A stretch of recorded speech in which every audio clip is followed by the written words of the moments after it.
성령론 시리즈 24번째 시간입니다. 그리고 성부와 성령의 관계에서 성령님을 나누고 이번에 성자와 성령님의 관계에서 성령님을 이야기하는 시간 7번째 시간입니다. 에베소서 1장 13절로 14절 말씀입니다.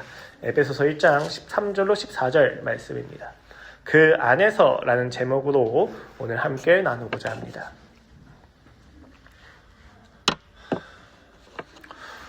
모두 본문 찾으셨으면 함께 합독하도록 하겠습니다. 시작.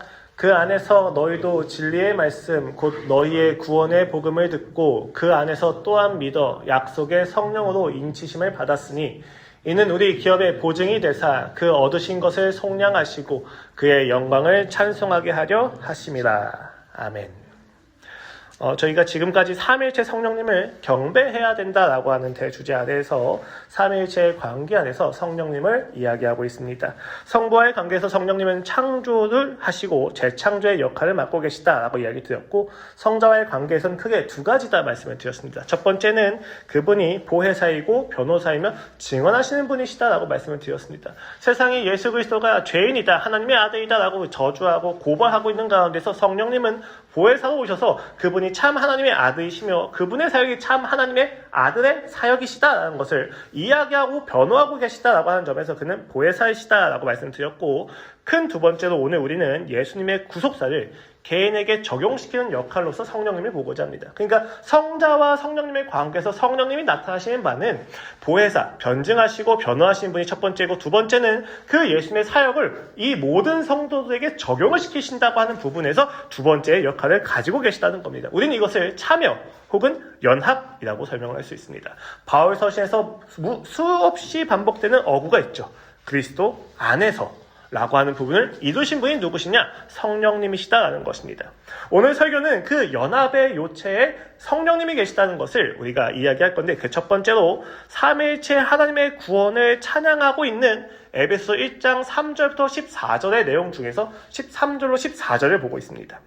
성부와 성자를 따라서 성령님께서 그 안에서 이루어진 믿음을 인쳐주시고 구원의 확신을 비롯한 풍성한 모든 복의 기초를 쟁옥해 주신다라고 하는 점에서 오늘 우리는 성령님의 사역을 함께 해보고자 합니다. 구원의 놀라운 복들이 창세전부터 그 무게를 더해온 하나님의 사랑이라는 사실을 알게 해주면서 성령님은 우리를 다시 한번 예수 그리스도와 접붙여주고 계시고, 우리는 그 접붙여짐 안에서 하나님을 영원토록 찬송하게 될 것입니다. 여러분, 그 중세신학 안에서 그리스도에 의한 구원의 성취가 개인에게 어떻게 적용되는가라고 하는 질문이 그대로 있었어요. 그리고 중세신학 안에서는 그 대답을 성령님이다 라고 이야기하지 않고 성령님이 교회의 예전을 통해서 주어주신다라고 이야기했습니다. 그래서 나타난 게 칠성례라는 것이죠.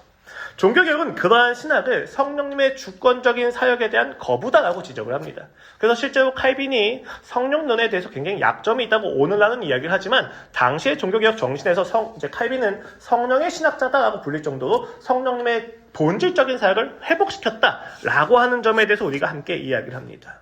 왜냐하면 그 이전까지는 성례전 혹은 어떠한 예식을 통해서 하나님의 은혜와 예수 그리스도의 은혜와 칭의가 주입이 되어졌는데, 종교개혁자들은 그것을 다 부정하고 오직 믿음으로만 우리가 그와 연합이 되는 것을 확인할 수 있다라고 이야기를 하고 있기 때문이에요. 성령님의 본질적인 사역을 회복시키신 거죠.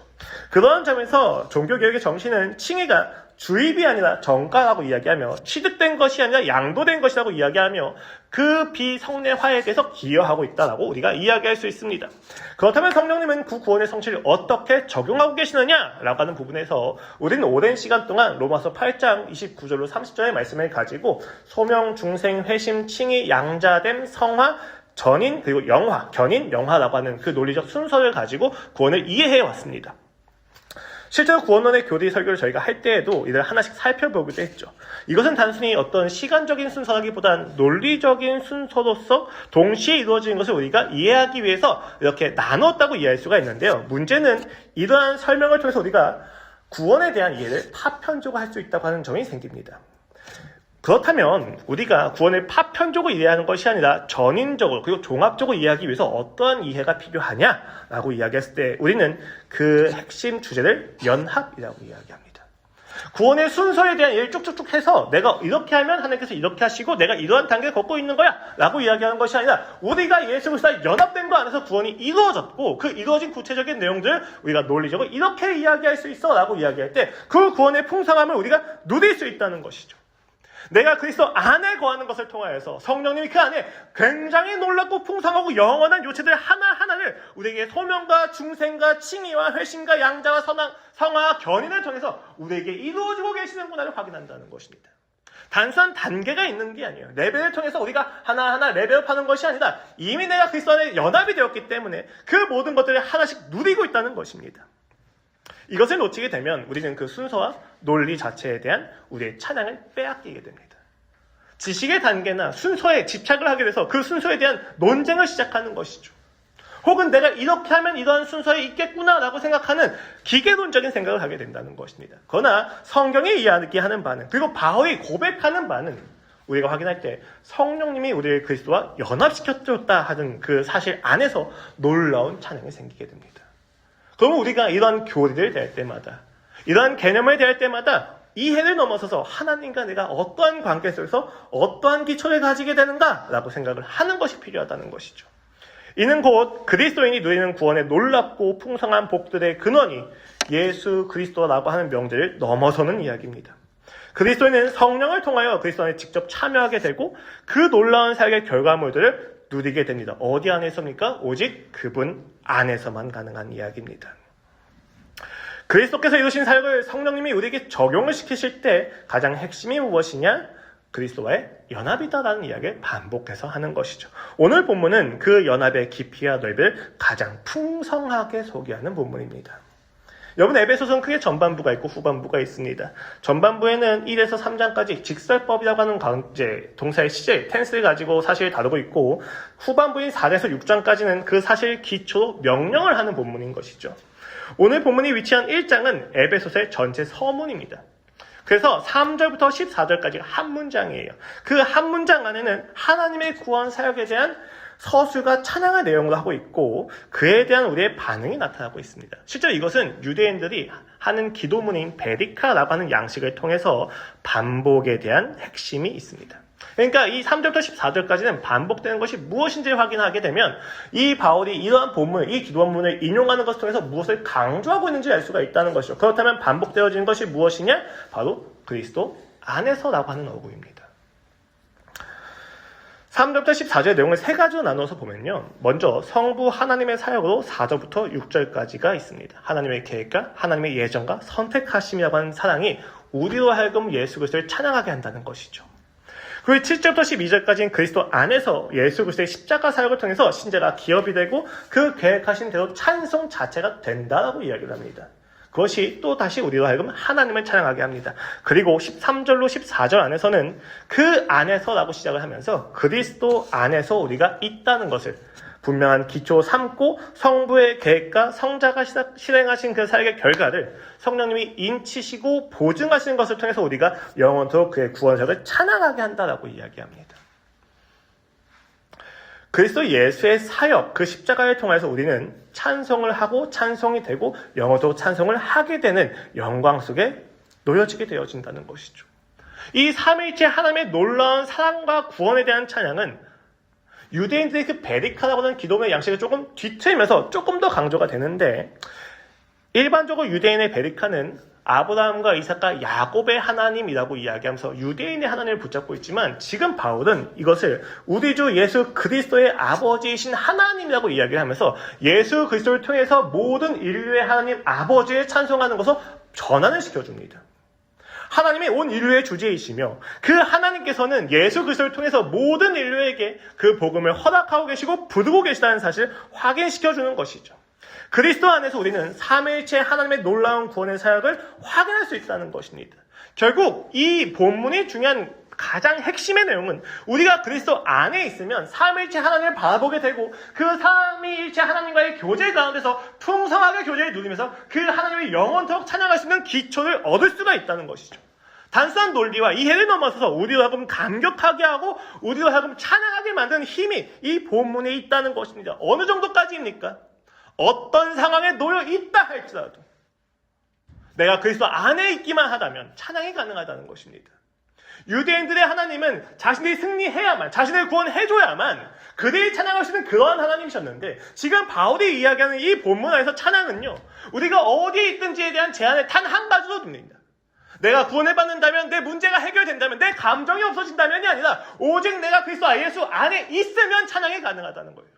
내가 그 그리스도 예수 안에 있으면 성부 하나님의 예정을 보게 될 것이고, 그 그리스도 예수 안에 있으면 성자 예수 그리스도의 놀라운 사랑을 확인하게 될 것이고, 그 그리스도 예수 안에 있으면 성령님의 인치심과 보증하심을 통해서 영원토록 찬양하는 것에 놓여진다고 오늘 본문은 이야기하고 있다는 것입니다. 이러한 맥락에서 오늘 우리는 성령님의 활동과 사역이 예수 그리스도의 연합과 굉장히 맞붙어 있다는 사실을 확인하게 되는 것이죠. 그 시작을 볼 때 우리는 굉장히 중요한 거 한 가지 보게 되는데요. 13절을 보시면요, 인칭대명사가 바뀝니다. 3절부터 12절까지 바울은 계속해서 우리라고 하는 표현을 씁니다. 너와 나를 묶는 표현이죠. 예를 들면 4절 말씀입니다. 곧 창세 전에 그리스도 안에서 우리를 택하사 우리도 사랑 안에서 그 앞에 거룩하고 흠이 없게 하시려고. 11절 말씀입니다. 모든 일을 그의 뜻이 결정하는 이대로 일하신 이의 계획을 따라 우리가 예정을 입고 그 안에서 기업이 되었으니. 3절부터 12절까지의 모든 내용은 우리라고 하는 표현이 계속 강조가 되고 있습니다. 너와 나를 묶고 있는 표현인 것이죠.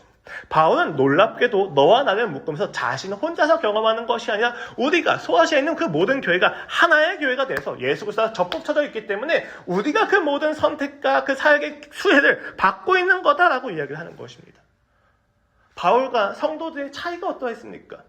지위적인 차이도 있을 수 있고 능력적인 차이가 있을 수도 있고 지식적인 차이가 있을 수도 있었습니다. 근데 그 모든 차이가 무색하게 그는 우리라고 이야기합니다. 어떤 소유를 가지고 있고 어떤 능력을 가지고 있고랑 상관이 없이 바울은 우리가 되어서 우리가 하나님의 놀라운 구원의 복을 누리고 있다라고 이야기하는 거죠. 그런데 13절부터는 갑자기 너희라고 이야기합니다. 우리가 나와 너를 가르고 이야기를 하는 것이죠. 이것은 지금까지 바울이 유지하고 있는 그러한 연합의 차이를 갑자기 강조하거나 배타적인 자세를 취하는 것이 아니라 바울이 지금까지 이야기하는 본문에서 성부와 성자의 놀라운 구원의 복을 누리는 것과 별개로 이것에 대해서 성령님의 사역 가운데서 조금 더 강조하는 바가 있다는 걸 의미하는 거예요. 배타적인 태도를 취하는 것이 아니라 너희가 유독 지금 여기서 조금 더 집중해서 봐야 돼. 너희 개인에게도 지금 적용되는 이야기야 라고 하는 것입니다. 예를 들면 어떠한 이야기가 있는 것입니까? 바울이 우리가 성부와 성자 하나님의 놀라운 은혜를 받았다라고 이야기했을 때 에베소나 혹은 소아시아에 있는 교인들이 어떠한 태도를 취했느냐? 우리는 안 그래요. 그건 당신들이나 그런 거죠. 그 은혜의 복은, 그 놀라운 구원의 복은 당신들에게나 소속이 된 거지 지금 우리의 현실은 아무런 의미가 없습니다 라고 이야기하는 것이 전제가 되어 있는 거예요. 그러니까 바울이 뭐라고 이야기하니까 너희도 라고 이야기하는 거예요. 지금까지 우리가 그러한 복을 받았는데 너희도 그러한 복을 성령께서 인쳐주시고 보증하실 것이고 영원히 찬양하게 하겠다라고 인칭대명사를 변화시켜주면서 다시 한번 강조하고 있다는 것입니다. 이것이 왜 그토록 중요합니까? 우리는요, 여러분, 우리가 살고 있는 가운데에서 하나님의 놀라운 역사와 놀라운 간증의 내용들이 나의 이야기가 아니라 누군가의 이야기로만 듣게 됩니다. 그 간증을 듣게 되면 듣게 될수록 더욱더 박탈감을 느끼게 되고 왜 그들의 하나님은 전능하신데 내 하나님은 전능하지 않은가를 비교하고 따지게 됩니다. 그러한 가운데서 바울이 이야기한 바는 무엇입니까? 그 놀라운 구원이 너희에게도 분명한 사실이다라고 이야기하는 거죠. 문제가 해결되느냐 해결되지 않느냐와 상관이 없이 너희가 그리스도 안에 있으면 너희도 진리의 말씀 곧 너희의 구원의 복음을 듣고 그 안에서 또한 믿어 약속의 성령으로 인치심을 받을 수 있다고 이야기합니다. 그러한 점에서 우리는 오늘 본문을 어떻게 바라봐야만 합니까? 우리와 상관이 없는 어떤 이야기, 2000년 전에 아무도 모르는 우리를 알지 못하는 이가 그냥 하는 이야기가 아니라 오늘 우리에게 하시는 말씀으로 들어야만 하는 자세가 요구되고 있다는 것입니다. 오늘 이 본문은 단순히 뭉뚱그려서 그냥 교인들 모두 다 경험하는 거야 정도가 아니라 오늘 내게, 오늘 당장 나에게 필요한 말씀이 된다는 것입니다. 여기서 바울은 소명과 중생과 회심 등의 순서를 이야기하거나 언급하진 않습니다. 물론 우리는 이것을 논리적으로 이야기할 수 있지만 우리는 성령님을 통해서 내가 얻어내는 혜택들의 순서로서 구원을 이해할 수는 없습니다. 이렇게 되면 우리가 복음을 어떻게 하게 됩니까? 내가 듣고 믿어서 성령님의 지심을 보상을 받는다라는 어떤 공식, 그러니까 기계적인 공식으로 이해를 하게 되는 거죠. 우리가 구원을 그런 식으로 이해하게 된다면 우리는 그 믿음이 가지고 있는 그 핵심적인 개념인 은혜를 이해할 수가 없게 될 것입니다. 물론 그러한 이해가 우리의 신앙생활을 좀 더 쉽게 만들 수는 있죠. 그래 내가 기도하면 되지. 내가 찬양하면 되지. 내가 더 말씀 보면 되지. 그러면 성령님이 이렇게 역사하실 거야 생각할지 모르겠지만 오늘 보면은 그런 순서에 대한 이야기를 하지는 않습니다. 과거와 현재와 미래를 하나로 만들어서 선포를 하고 있는 중에 있는 것이죠. 그러한 점에서 바울은 찬양을 하고 있습니다. 설득과 가르침이 아닙니다. 지금 그는 찬양을 하고 있습니다. 그다음 그가 지금 찬양하는 성령 하나님의 내용이 무엇이냐는 것이죠. 바울은 반복해서 우리가 예수 그리스도 안에서 성부 하나님의 선택과 성자 예수님의 구속사의 열매가 된다고 이야기하고 있고 그 안엔 너희도 있다고 이야기하고 있습니다.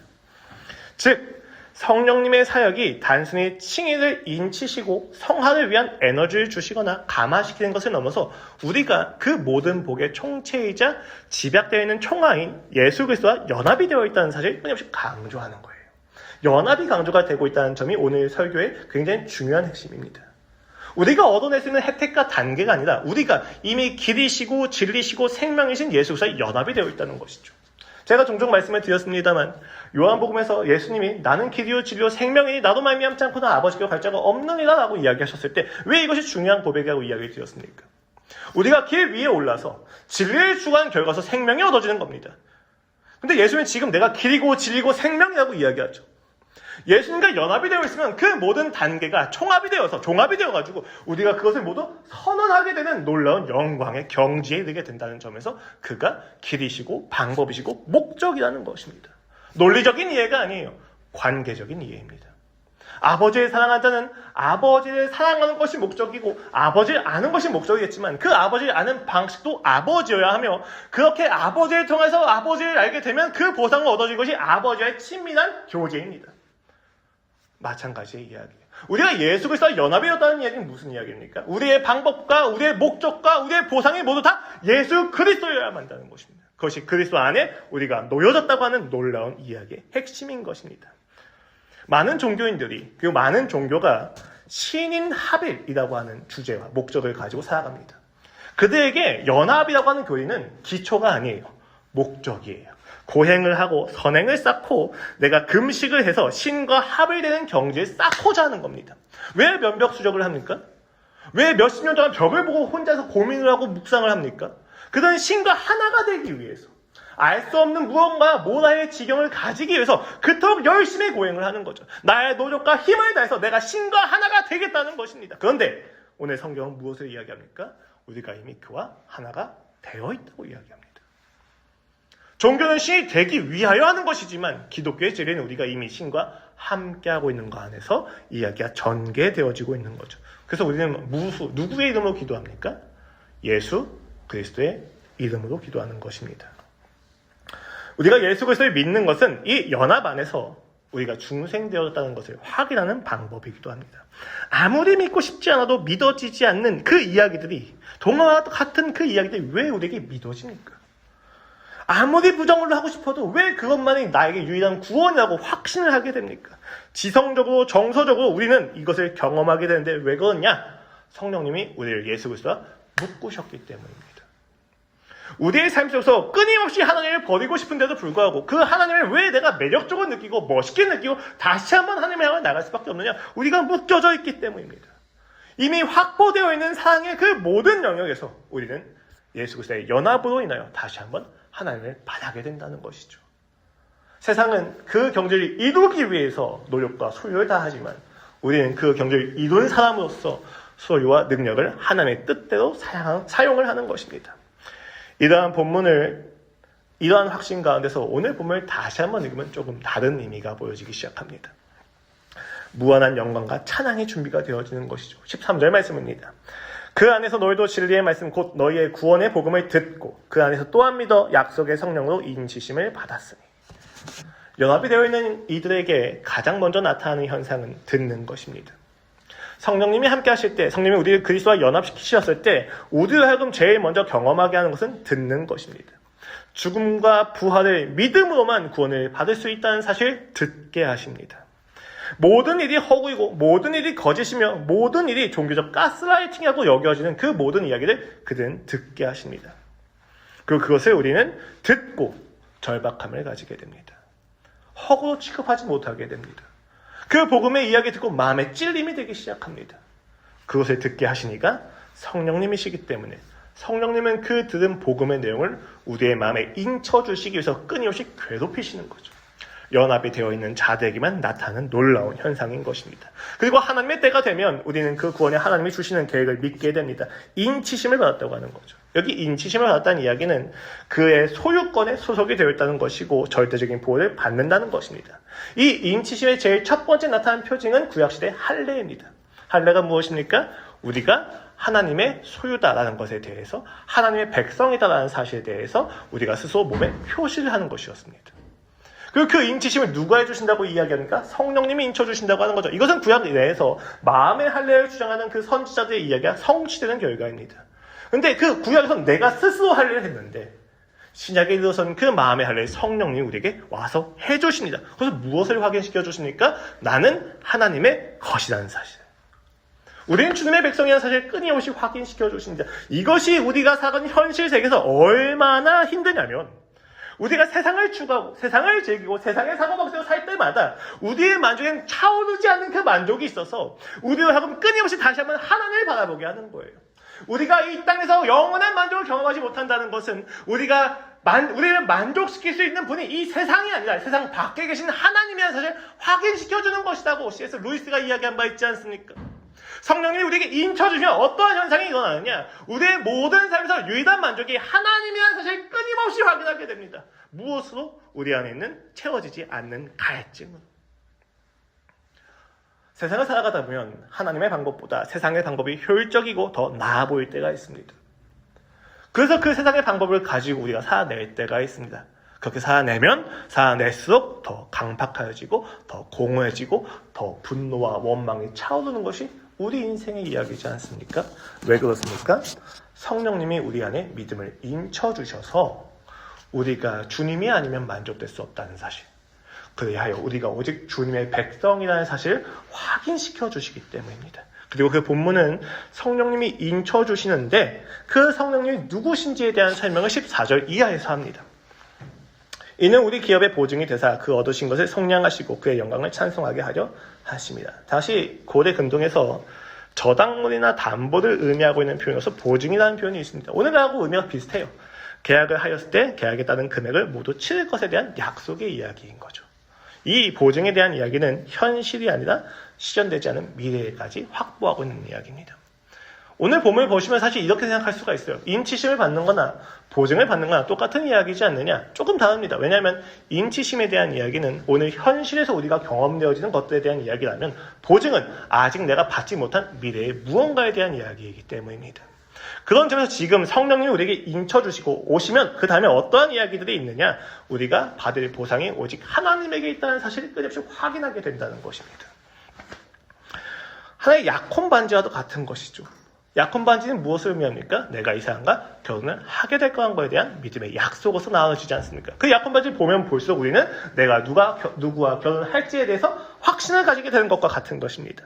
하나님은 자신의 소유물에 대한 하나님의 구속을 보증하십니다. 구속을 보증한다는 얘기가 지금 어떠한 이야기냐면 내가 너를 구원했다 정도에서 끝나는 것이 아니라 내가 너를 구원했으니까 결국 마지막 날 내가 다시 오는 그날에도 내가 너를 나의 소유물로 주장할 것이다 라는 약속까지 함께 있다는 거예요. 그것을 누가 확인시켜 주십니까? 성령님이 확인시켜 주십니다. 성령님이 그것을 어떻게 확인시켜 주십니까? 그 안에서 확인시켜 주신다는 겁니다. 지금 이 모든 이야기는 그 안에서의 이야기입니다. 예수 그리스도 안에서 우리는 구원의 복음을 듣고 그 복음을 듣고 인치심을 받고 그 인치심을 받은 이후에 그것의 보증을 받아서 결국 성령 하나님을 통하여 놀라우신 삼위일체 하나님의 영광을 찬양하는 자리까지 가게 된다는 것입니다. 누구 안에서입니까? 그 안에서입니다. 예수 그리스도 안에 있었을 때 그 과거와 현재와 미래의 모든 복들이 하나가 되어서 우리에게 주어진다는 것입니다. 그리하여 우리는 이 땅에서 결코 만족을 누릴 수 없는 이가 되고 어떠한 만족을 꿈꿀 때마다 하나님이 주시는 보상 외에는 그것을 사랑하지 않을 수밖에 없는 처지에 놓이게 되는 것이죠. 이것은 세상을 사랑하는 이들에게는 저주가 될 것입니다. 세상을 아무리 구걸해도 세상의 상을 아무리 간절히 원한다 할지라도 우리의 보상이 하나님에게만 있다는 사실을 확인시켜주기 때문입니다. 그리고 우리는 마침내 그 하나님에게 온전히 소유가 될 것입니다. 세상의 소유가 되지 않습니다. 나를 노예 삼으려고 하는 그 모든 세상들 가운데서 우리는 마침내 하나님 안에 소유가 되게 될 것입니다. 그것을 예수님 안에서 성령님이 확인시켜 주시는 것이죠. 과거와 현재와 미래가 모두 묶여져 버립니다. 복음을 듣고 믿음을 가지는 것은 과거의 이야기죠. 그 믿음에 인이 쳐져서 확증되어지는 것은 현실의 이야기고, 그 인쳐진 마음을 가지고 보증하신 결과를 바라는 것은 미래의 이야기가 됩니다. 성령님은 우리를 예수 그리스도 안에서 묶으셔서 과거와 현재와 미래를 하나로 여겨지게 하십니다. 받지 않은 것을 받은 것처럼 여기게 하시고, 이미 받은 것을 오늘 다시 경험하게 하시며, 오늘 내가 주 예수 그리스도를 경험하면서 과거의 십자가의 죽음과 부활을 또다시 현재적으로 경험하고, 또 언젠가 올 그 영원한 구원의 날을 다시 한번 경험하게 하는 것이 바로 성령님의 사역입니다. 그래서 우리가 성령님의 임재를 경험하게 되면, 성령의 내주하심 가운데서 우리가 그 임재를 경험하게 되면 우리 안에서 어떠한 일이 일어나느냐? 우리의 영이 살아나서 과거와 현재와 미래에 있는 그 모든 하나님의 놀라운 영광을 경험하게 되는 것입니다. 그때 우리는 우리의 과거가 해석이 됩니다. 상처받았고 힘이 들고 나도 하여금 이렇게 결단할 수밖에 없게 만들었던 그 과거의 아픔이 내게 상처가 되지 않고 내게 회복의 수단이 되어서 하나님을 바라보게 합니다. 오늘 현실에서 내가 하는 그 모든 갈등 가운데 무엇이 진정한 답인지를 알게 해주시며, 그리고 내가 이 땅에 살아갈 때 어떠한 자세와 기대와 소망을 가져야만 하는지 성령님을 만나게 되면 가지게 되는 거예요. 그래서 우리는 성령님을 만나게 되면 오직 하나님밖에 내게는 없습니다 라는 이야기를 하게 됩니다. 그것이 예수 그리스도 안에서 우리가 경험한 놀라운 구원의 유익입니다.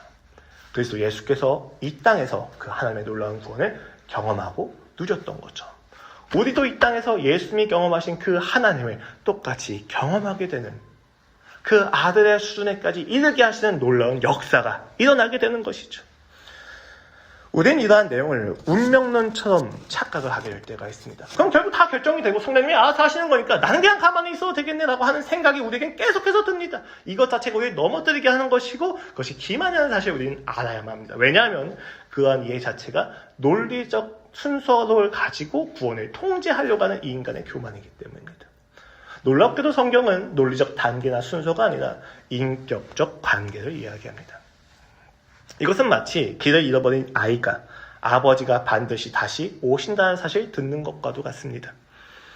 이것은 단순한 결정론의 이야기가 아닙니다. 환경이 어려워지고 마음의 결핍이 나타나게 될 때마다 그 아이는 의심하게 될 겁니다. 과연 진짜 아버지가 오시겠는가? 아버지가 나를 보내신 것은 아니신가? 라고 우리는 절망하고 때때로 원망과 불평을 가지게 될 것입니다. 그리고 때로는 탈선하여 세상과 다를 바 없이 살 수도 있을 것입니다. 그러나 아버지가 온다는 사실은 변함이 없습니다. 그리고 정말로 이게 뭐랄까 원망과 불평을 하고 하나를 떠나기에 계속 뭔가 붙잡는 게 있는데 뭐냐면, 누군가가 계속 내게 와서 아버지가 온다는 사실을 계속 이야기를 해주는 거예요.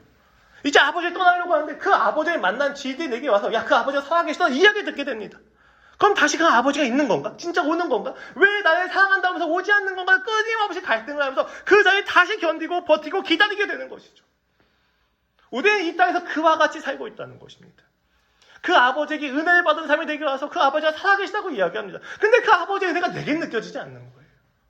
그 가운데서 우리는 끊임없이 아버지를 생각하게 됩니다. 그리고 그 아버지가 온다는 사실을 들을 때마다 분노와 원망과 불평이 나타나기도 하지만, 동시에 그 아버지가 오기 때문에 내 삶의 기준이 다시 생기게 됩니다. 아버지가 오지 않는다면, 그 의심조차도 없다면 우리는 마음대로 살게 돼요. 근데 오신다는 사실 하나 때문에 우리 마음의 기준을 다시 한번 잡고 다시 아버지가 오는 것을 기다리는 사람으로서 살아내게 됩니다. 믿음의 이야기인 거죠. 인격적인 이야기입니다. 어차피 아버지가 올 거니까 난 막 살 거야가 될 수가 없는 거예요. 애초에. 인격의 이야기이기 때문입니다. 물론 그 가운데서 누군가는 끊임없이 아버지를 부정하는 인생을 살 수도 있고, 누군가는 그 아버지를 더욱더 기다리는 신실한 자세의 삶을 살아낼지도 모르겠습니다. 그리고 그거에 따라서 아버지가 오시는 그날에 각자 다른 감격을 얻게 되고 각자 다른 기분을 가지게 될 수도 있겠죠. 각자 다른 유익을 얻게 될 것입니다. 누군가는 질책을 당할 수도 있고 누군가는 칭찬을 받을 수도 있을 것입니다. 그러나 그들이 아버지의 아들인 것은 변하지 않을 것입니다. 아버지의 아들이기 때문에 아버지가 온다는 그 이야기에 끊임없이 흔들리고 붙잡히고 다시 살아나는 것이기 때문입니다. 성령님이 우리를 그리스도와 연합시키셨다는 얘기는 그런 이야기와 같습니다.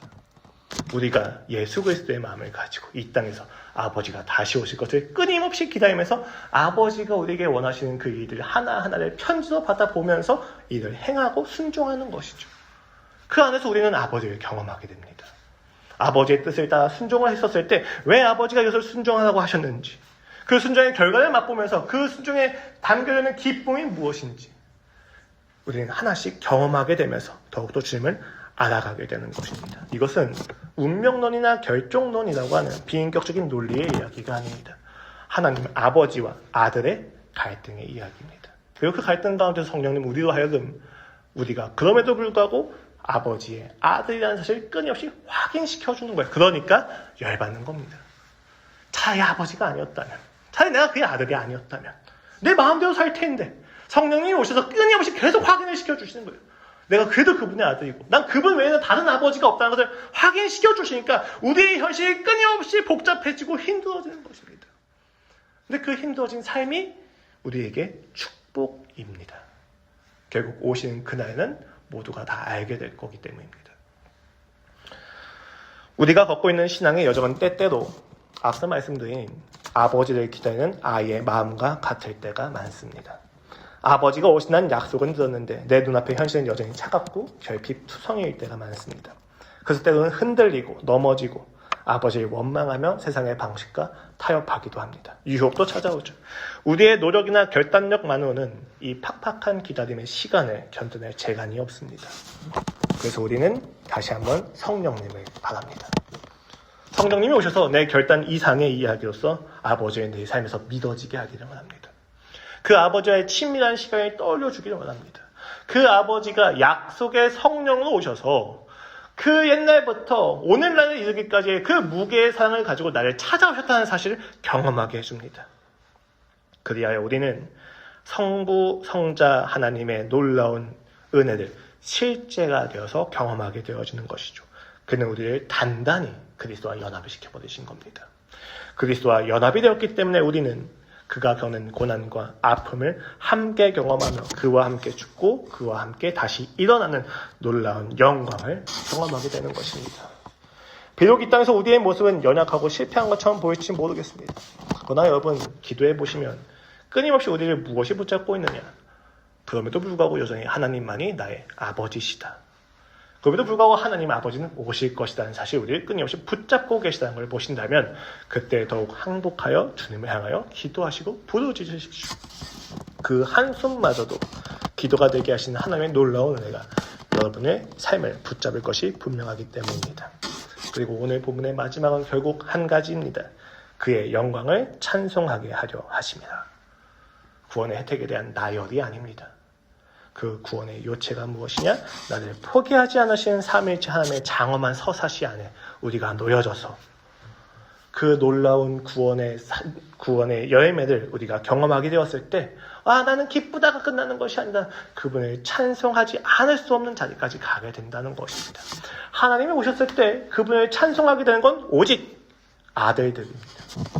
우리가 그의 아들이 아니라면 우리는 그분을 찬송할 수 없습니다. 그러나 그날에 우리는 찬송하게 될 것입니다. 그것이 성령 하나님이 우리에게 주시는 놀라운 확신인 줄로 우리가 믿어야만 합니다. 내 안에 주신 천국의 보증금이신 성령님을 가지고 다시 한번 일어서시길 바랍니다. 이 위대한 연합의 신비가 자격 없는 나를 향한 것임을 깊이 깨닫게 하시고 오늘 우리 이 시간 그리고 나의 이어진 일주의 삶 속에서 찬양의 감격이 터져나올 수 있도록 함께 기도하기를 원합니다. 기도하시겠습니다. 하나님 아버지 감사합니다. 오늘도 우리의 삶은 여전히 강팍해 보이고 암울해 보입니다. 내가 아버지의 아들이라는 생각이 들지 않고 당신이 나의 아버지시라는 생각은 들지 않습니다. 그리하여 우리는 더욱더 주님을 원망합니다. 어떻게 당신이 나의 아버지이시며 아버지이시라면 어떻게 내게 이럴 수 있겠습니까? 그러나 주님, 우리의 이 한숨과 우리의 이러한 불평과 불만과 원망마저도 결국 당신이 우리의 아버지이시기 때문에 가능한 줄로 믿습니다. 우리의 불평을, 우리의 원망을 기도로 바꾸신 성령 하나님의 탄식 어린 그 기도 가운데 우리가 있게 하여 주시옵소서. 그리하여 세상의 사고방식이 아니라 아버지의 아들로 살 수 있도록 주여 함께 하여 주시옵소서. 이미 우리가 그와 같이 살고 있습니다. 갈등하면서, 고민하면서, 몸부림치면서 당신의 아들이 아니라면 몸부림치지도 않을 텐데 우리는 끊임없이 견디고 기다리며 당신을 바라보고 있습니다. 이미 우리 안에서 선하신 일을 시작하신 놀라우신 성령님의 역사를 가지고 그 연합의 기초 안에서 다시 한번 일어나 기도하게 하여 주시옵소서. 말씀을 읽게 하시고 다시 마음을 지키게 하여 주시옵소서. 마음이 지켜질 때 우리 안에 오롯이 주님만이 살아계심을 믿게 되는 놀라운 구원의 역사가 있을 줄로 믿습니다. 아버지, 부디 오늘 내게 임하여 주시옵소서. 성령 하나님 내게 임하셔서 내가 당신의 아들임을 다시 한번 확인하게 하여 주시옵소서. 하나님, 세상에서 살다 보면 나의 신분이 헷갈립니다. 난 세상의 악한 자녀와 같다고 여겨질 때가 많습니다. 그러나 주님, 주께서 죽으시고 부활하신 것이 나도 당신의 자녀가 되게 하는 줄로 믿습니다. 그 객관적인 사실을 믿고 다시 한번 우리의 삶에서 용기를 내게 하시옵소서. 다시 마음을 지켜보겠습니다. 감사합니다. 주님, 예수 그리스도의 이름으로 기도합니다. 아멘.